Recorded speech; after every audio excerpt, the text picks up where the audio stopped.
여러분 반갑습니다. 중학교 3학년 사회2 헌법과 국가기관, 대통령과 행정부에 대한 이야기를 이번 시간에는 하도록 하겠습니다. 이번 시간에 얘기할 주요 내용은 다음과 같습니다. 첫 번째로 대통령이라는 막강한 국가기관이 있는데요. 이 대통령이라는 기관의 선출 방법에 대한 이야기를 먼저 해볼 겁니다. 두 번째로 대통령이 국가원수라는 지위와 행정부의 수반이라는 두 가지 지위를 동시에 가지고 있다, 이런 얘기를 한 적이 있습니다. 그래서 이번 시간에는 대통령의 이중적 지위, 그 두 가지 지위에서 어떤 권한이 나오나 이런 것들을 또 한번 정리를 해볼 거고요. 마지막으로 대통령이 이끄는 행정부가 어떻게 조직이 되어 있고 어떤 일을 하는지, 이런 것들을 간단하게 정리를 해보도록 하겠습니다. 먼저 대통령 살펴보겠습니다. 대통령은 대표적인 우리나라의 국가기관 중 하나입니다. 대통령의 지위는 국가 원수로서의 지위와 행정부 수반으로서의 이 두 가지를 동시에 가지고 있습니다. 대통령의 임기는 5년이고요. 중임이 불가능하도록 되어 있습니다. 이 임기에 대한 이야기는 1987년에 개정된 헌법에서 규정이 되어 있고요. 그게 지금까지 이어져 오고 있다라고 생각하시면 됩니다. 대통령은 우리나라 국민들의 직접 선거를 통해 선출이 되고 있고요. 마찬가지로 예전에는 간접선거 혹은 국회의원 선거를 통해서 선출된 적도 있었으나 지금은 직접 선거를 통해 선출을 하고 있습니다. 아래에 보시면은 국가원수로서의 권한과 행정부 수반으로서의 권한이 나누어져 있는데요. 이게 엄청나게 중요하다고까지 선생님은 생각하지는 않습니다만, 대부분의 문제나 혹은 뭐 나중에 가면은 이런 국가원수 행정부 수반으로서의 권한을 구분할 것을 요구하는 경우가 있기 때문에 간단하게 좀 설명을 드리면, 국가원수는 수업 시간에 말씀드린 대로 마스코트, 그 국가를 대표하는 사람으로서 가지는 권한이라고 생각을 하시면 될 것 같고요.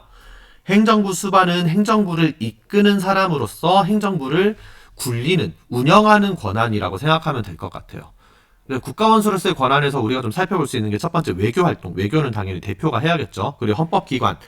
헌법기관이라고 하면 입법부, 행정부, 사법부 등등 여러 가지가 다 섞여 있기 때문에 여기에서 헌법기관을 행정부 수반이 구성한다라고 해버리면은 입법부와 사법부가 행정부 소속기관이 돼버리는 이상한 모습이 나올 겁니다. 그래서 헌법기관을 대통령이 구성한다는 얘기는 대통령이 국가원수이기 때문에 지정한다, 이렇게 이해를 하시면 될 것 같고요.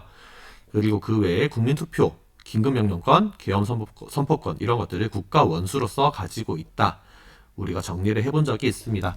다음으로 오른쪽에 있는 행정부 수반으로서의 권한을 보면요. 첫 번째, 행정작용에 대한 최종적인 권한. 두 번째, 행정부에 대한 지휘 및 감독 권한. 이 두 가지를 엮어서 그냥 행정부를 운영할 권한이라고 생각하면 될 것 같아요. 세 번째로, 고위공무원, 특히 행정부의 높은 사람들인 국무총리나 장관을 임명하거나 또는 면직, 자를 수 있는 권한을 행정부 수반인 대통령이 가지고 있다라고 생각하시면 될 것 같고요. 그리고 행정부에서 가장 큰 회의인 국무회의, 이 국무회의에서 의장의 역할을 맡고 있는 건 역시 대통령이다 라고 정리하시면 됩니다. 물론 그렇다 보니까 부의장은 국무총리가 될 거예요. 중요하진 않고요. 그리고 마지막으로 5번, 국회에서 제정한 법률에 대해서 거부권을 가지고 있다. 이건 우리 앞에 국회 얘기할 때 정리했었는데 법률안 거부권이라고 했었죠. 이런 권한도 행정부 수반으로서 가지고 있다. 이 정도 정리하시고 넘어가면 되겠습니다. 다음으로 행정부에 대한 이야기 간단하게 할 겁니다. 먼저 행정이 무엇인지를 볼 건데요. 행정은 국회에서 만든 법률, 국회가 입법부였죠. 그래서 입법부에서 만든 법률을 실제로 집행하는 국가작용이 행정이다라고 생각하시면 되겠습니다.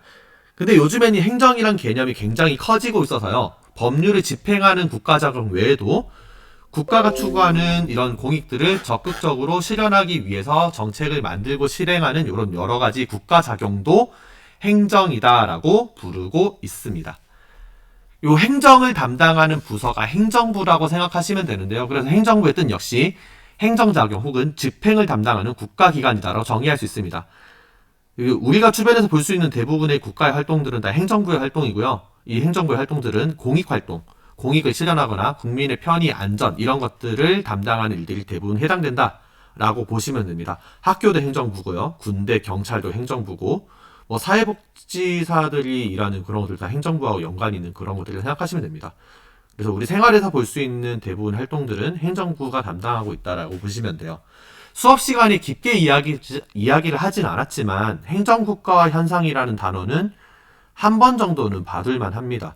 그 수업 시간에 말씀드렸다시피 입법부나 사법부에 비해서 행정부의 크기가 너무나도 커지고 있기 때문에 행정부의 힘이 점차 세지고 있다. 이걸 행정국가화 현상이다라고 한다.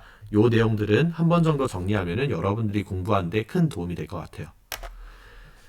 다음으로 행정부의 조직 보겠습니다. 여러 가지 조직이 있는데 우리 교과서에서는 5가지 국가기관에 대해서 이야기를 하고 있어요. 첫 번째로 행정부의 최고 책임자인 대통령, 두 번째로 행정부의 2인자인 국무총리, 세 번째로 대통령과 국무총리 그리고 국무위원이 들어가는 행정부 최고의 심의회의기관인 국무회의, 네 번째로 행정부에서 실제 일을 담당하는 행정각부, 마지막으로 감찰기관이면서 그 수입 지출에 대한 검사를 담당하는 감사원, 요 5가지 정도를 정리를 했었는데요.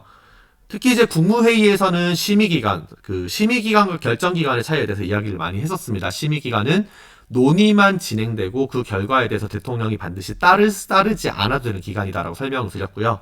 반대로 결정기관은 결정 결과에 대해서 반드시 따라야 되는 기관이라고 이야기를 했는데요. 국무회의는 결정기관이 아니고 심의기관이다.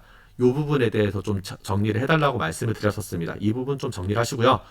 마지막으로 감사원에 대한 이야기를 조금 더 하면요. 수입 지출에 대한 검사, 이거 예산안 심사권과 구분을 하자라고 이야기를 들으셨어요.